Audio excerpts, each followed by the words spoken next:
السلام عليكم ورحمة الله وبركاته دمانتين والسلام يا خيارتا قيمة شرفت لك وصلوا هذا مقالك لو حسب مقالكن waxaan doonaa insha Allah taala sida ay qorin kartaa application ka saaran mobile screen kaaga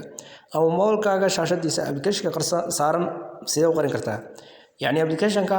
waxaad awood leedahay inaad qarisid dhamaantoodba ama waxaad leedahay awood inaad qaar kamid ah qarisid adoon isticmaalayn wax application ama waxyaabo kale adoon isticmaalayn oo kaliya isticmaalaya mobile kaaga haddaba taas ayaan kula wadaagayaa maanta sidaad u fulin lahayd ama sidaad u isticmaal ogaan lahayd fadlan muuqaalka leeg saar haday tahay marka koobaad aad channelka soo boqoteen sidoo kale subscribe saar ku horeynta waxaad sameynaysaa mobilkaaga shaashadiisa ay farta ku xijinaysaa kadib wax ku soo baxaya future-iskana ayaa ku soo baxay waxaad ku dooranaysaa meel ku qoran tahay home screen setting ay ku qoran tahay kadib markaad dooratid dashboard-kan ayaa ku soo furmaya ballaaran ee fara badan ayaa ku soo furmaya kadib waxaad ku dooranaysaa meel ku qoran tahay hide apps oo halka ugu hooseysa kadib waxa ku soo baxay application-kii dhammaan moolka ku jiray iyagoo soo kala horeeya ayaa ku soo baxaya markii ku soo baxaan waxaad awood u leedahay dhamaantood inaad qarisid sidoo kale waxaad awood u leedahay qaar ka mid ah qarisid haddaba haddaad doontid inaad dhamaantood qarisid waxaad taabanaysaa halka ku qoran tahay select apps yani markaad taabatid dhammaan application-nada tilagihiin waad qarin kartaa adoo dhammaan safarta u saaraya ama saxasa u saaraya waad qarin kartaa sidoo kale waxaad qarin kartaa يعني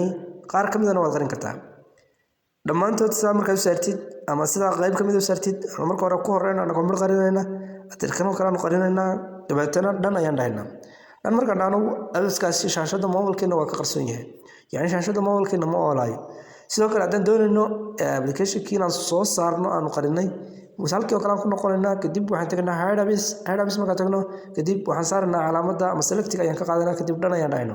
sidaa waxaan ku fulinay inaanu apps kamid ah application-iska mobile-keena shaashadiisa saaran qarino sidoo kale haddaad doonaysid dhamaantood inaad qarisid halkay aad tagaysaa kadib waxaad sameynaysaa hide apps ayaa tagaysaa kadib waxaad qarinaysaa dhammaanba intaad doonaysid inaad qarisid ama